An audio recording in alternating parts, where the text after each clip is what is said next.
Hi everyone. Hi everyone, this is Sunil here. Hope you're all doing great. And the topic for today it's in the part of the series that is post-stage user exit. So we're going to talk about the post-stage user exit. So let's go ahead. We have a business use case and let's try to understand the business use case. The use case goes like this, that every day, I mean, if you understand the architecture of Informatica MDM, then you know that you can manually reject the records, or records could get rejected automatically. But in any of the cases, you might want to archive the rejected records, right? You might want to do that. Why you want to do that? Because this is what is a part of regular maintenance activity, production support activity. Because let's say there's a customer, there's a corporate customer, and the name is, let's say, Cisco. That's a corporate customer, and let's say because of some reason, some ID, some SSN number, or I mean they don't have SSN number, just sorry for that, but any DUNS number or something is invalid because of anything. Let's say this customer is rejected in your MDM, then what will happen is this will go to the reject table.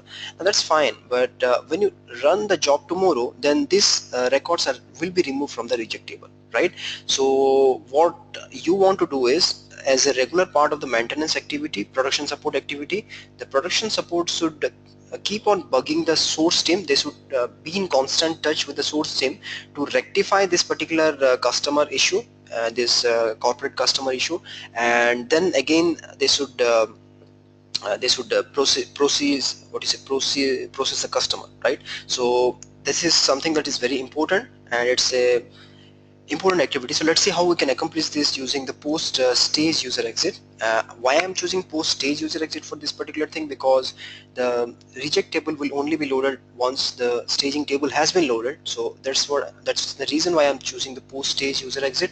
And okay, so let's go ahead. And well, this is my program. I am sorry, this is the pre-stage, and yeah, the post stage. This is the post stage program.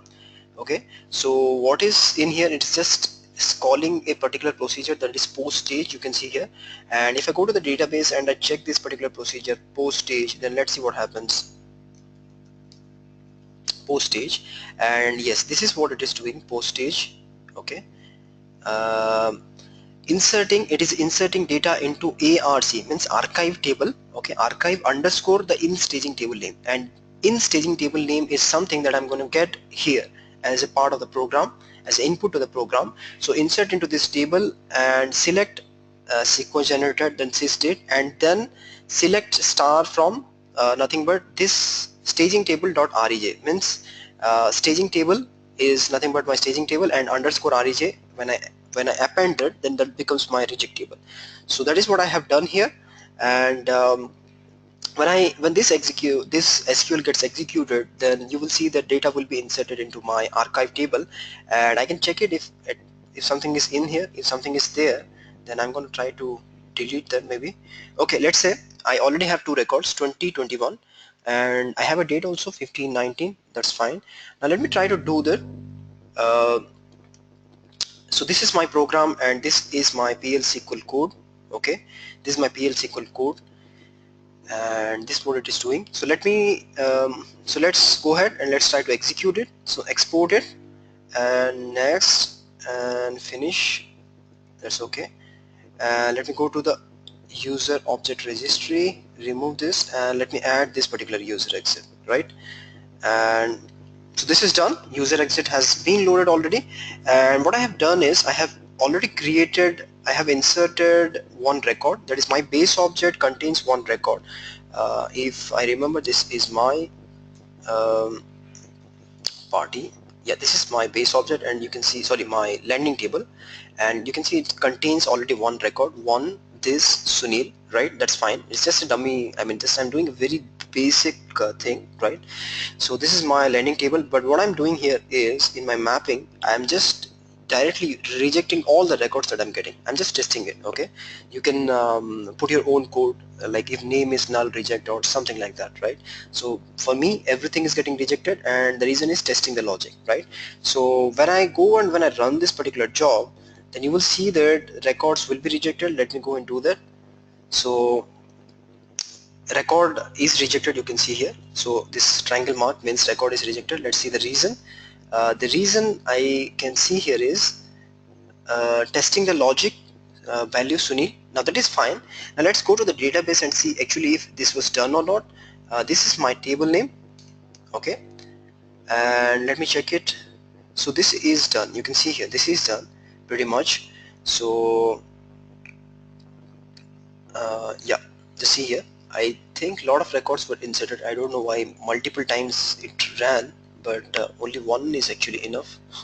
Strange that a lot of records got inserted.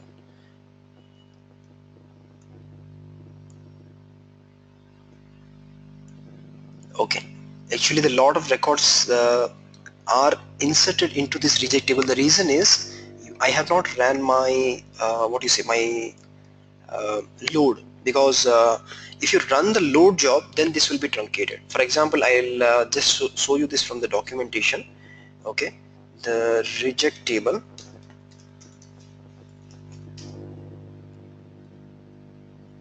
Or you can just say reject, that's fine.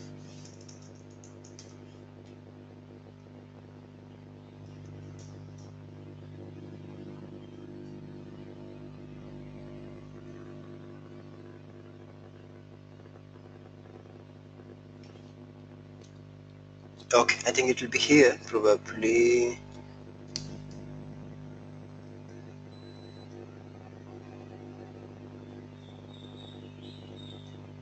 Yeah, here I go. So you can read this.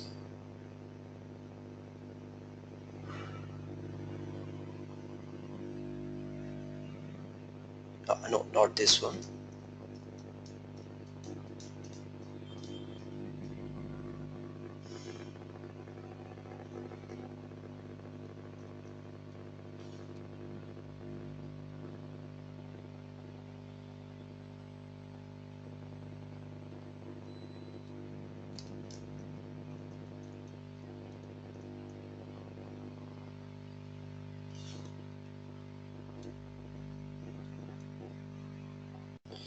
Okay, right.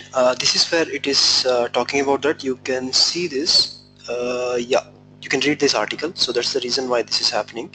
When I run the load job, then this will be removed. Okay, and I think that's it. That's it about the demonstration. And I hope you understood the business use case and how to implement this particular business use case. And in my next session, I'll be talking about the post-load user exit. I'll show you how to implement one, and there we will have slightly complicated concepts because you cannot do everything just in the database. You need a bit more knowledge in Java if you want to use a post-land or a match or merge user exit, right?